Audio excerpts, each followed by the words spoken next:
हमारे आसपास की दुनिया अनगिनत तत्वों से बनी है, जिन्हें मोटे तौर पर दो बड़े परिवारों में बांटा जा सकता है, धातु और अधातु।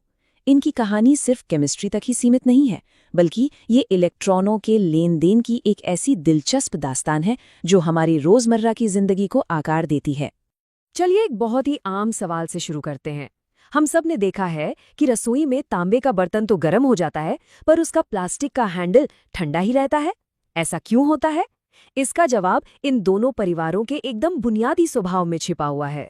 तो चलिए अब जरा गहराई में उतरते हैं। सबसे पहले उन बाहरी गुणों पर नजर डालते हैं जो इन दोनों को एक नजर में ही एक दूसरे से बिल्कुल अलग बना देते हैं। अब जरा इस स्लाइड पर नजर डालिए। एक तरफ है धातुएं, दूसरी तरफ अधातुएं, और इनके गुण देखिए एकदम एक दूसरे के उलट हैं। धातुएं चमकदार होती हैं, उन्हें पीटकर पतली चादरों में बदला जा सकता है और खींचकर लंबे तार भी बनाए जा सकते हैं। और हाँ, वे गर्मी और बिजली के बेहतरीन सुचालक होते हैं। वहीं दूसरी ओर अधातुएं ज्यादातर चमकहीन और भंगुर होती हैं, मतलब चोट लगने पर बिखर जाती हैं, और वे बिजली और गर्मी की कुचालक होती हैं। लेकिन रुकिए, ये सब तो बस ऊपर ऊपर की बातें हैं। इन सारे अंतरों की असली वजह, असली विज्ञान तो इन तत्वों के परमाणुओं के अंदर एकदम एटॉमिक लेवल पर छिपा है। और यहीं से कहानी सबसे दिलचस्प मोड़ लेती है। ये सब कुछ एक तरह का डांस है, इलेक्ट्रॉन्स का डांस। सारा का सारा खेल इस बात पर टिका है कि कोई तत्व अपने सबसे बाहरी इलेक्ट्रॉन्स के साथ क्या करता है। इसे ऑक्टेट रूल या अष्टक नियम भी कहते हैं। देखिए, कुदरत में हर तत्व को बस एक ही चीज चाहिए, स्टेबिलिटी यानी स्थिरता। और ये स्थिरता मिलती कैसे है? अपने सबसे बाहरी इलेक्ट्रॉन शेल को नोबल गैसों की तरह एकदम पूरा भरकर। बस यही एक मकसद है जिसके लिए केमिस्ट्री के सारे खेल खेले जाते हैं। तो धातुएं ये स्टेबिलिटी कैसे हासिल करती हैं? बहुत आसान, वे दानवीर होती हैं। उनके बाहरी शेल में गिने चुने 1, 2 या 3 इलेक्ट्रॉन होते हैं, तो उन्हें नए इलेक्ट्रॉन लेने से ज्यादा आसान लगता है अपने इन इलेक्ट्रॉन्स को दान कर देना। और जैसे ही वो इलेक्ट्रॉन देते हैं, उन पर आ जाता है एक पॉजिटिव चार्ज, और वो बन जाते हैं धनायन या कैटायंस। ये स्लाइड इसे बहुत अच्छे से समझाती है। यहाँ देखिए, कैल्शियम का परमाणु है। इसने क्या किया? अपने बाहरी शेल के 2 इलेक्ट्रॉन आराम से दान कर दिए और बन गया एक स्टेबल कैल्शियम आयन जिस पर +2 का चार्ज है। अब देखिए, इसका बाहरी शेल पूरा भर गया है, मतलब ये अब खुश है, स्टेबल है।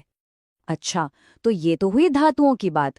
अब अधातुओं की कहानी, वो इसके ठीक एकदम उलट हैं। वो दानी नहीं, ग्राही होती हैं, मतलब लेने वाली। उनका बाहरी शेल पहले से ही लगभग भरा होता है, तो उन्हें बस कुछ इलेक्ट्रॉन चाहिए होते हैं अपना शेल पूरा करने के लिए। और जैसे वो इलेक्ट्रॉन लेती हैं, उन पर आ जाता है नेगेटिव चार्ज, और इन्हें हम कहते हैं ऋणायन या एनायंस। जैसे यहाँ क्लोरीन को देखिए, इसे अपना बाहरी शेल भरने के लिए बस सिर्फ 1 इलेक्ट्रॉन चाहिए, तो ये फौरन 1 इलेक्ट्रॉन ले लेता है और बन जाता है एक स्टेबल क्लोराइड आयन।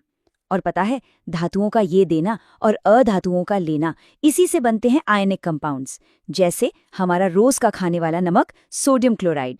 तो ये जो इलेक्ट्रॉन देने या लेने की बेताबी है ना, यही तय करती है कि कौन सा तत्व कितना रिएक्टिव यानी अभिक्रियाशील होगा। कुछ तत्व बहुत ज्यादा बेचैन होते हैं, तो कुछ एकदम शांत।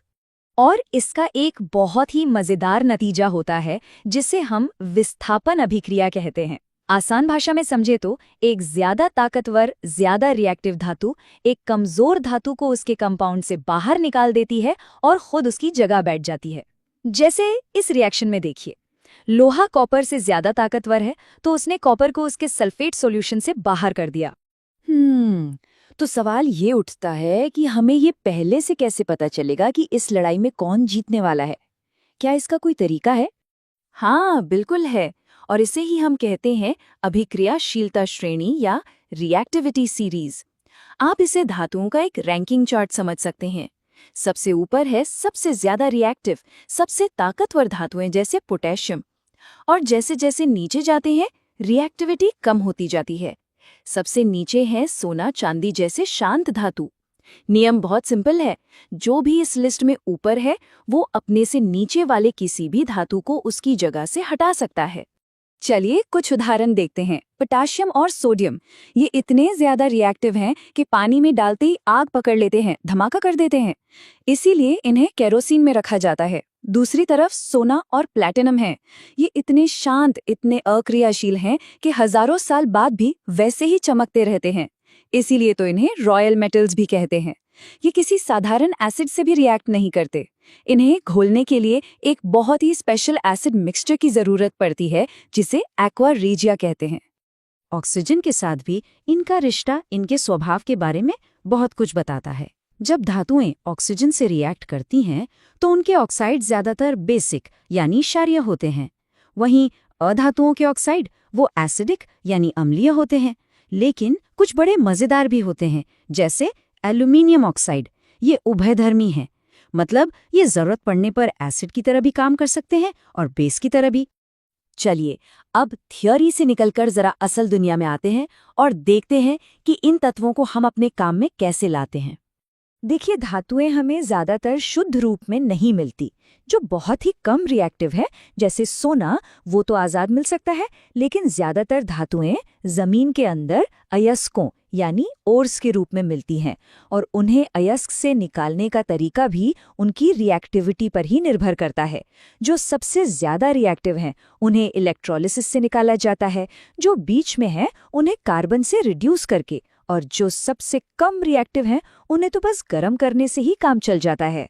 रिएक्टिविटी सीरीज का एक बहुत ही जबरदस्त इस्तेमाल है थर्मिट रिएक्शन। इसमें होता क्या है कि ज्यादा रिएक्टिव एल्यूमिनियम आयरन ऑक्साइड में से लोहे को बाहर निकाल फेंकता है, और ये रिएक्शन इतनी ज्यादा गर्मी पैदा करती है कि लोहा वहीं का वहीं पिघल जाता है। और इसी पिघले हुए लोहे का इस्तेमाल रेलवे की टूटी पटरियों को जोड़ने, उन्हें वेल्ड करने के लिए किया जाता है। कमाल है ना? चलिए अब फटाफट कुछ मजेदार सवाल जवाब करते हैं। ये सवाल दिखाते हैं कि केमिस्ट्री के हर नियम के कुछ बड़े ही दिलचस्प अपवाद भी होते हैं।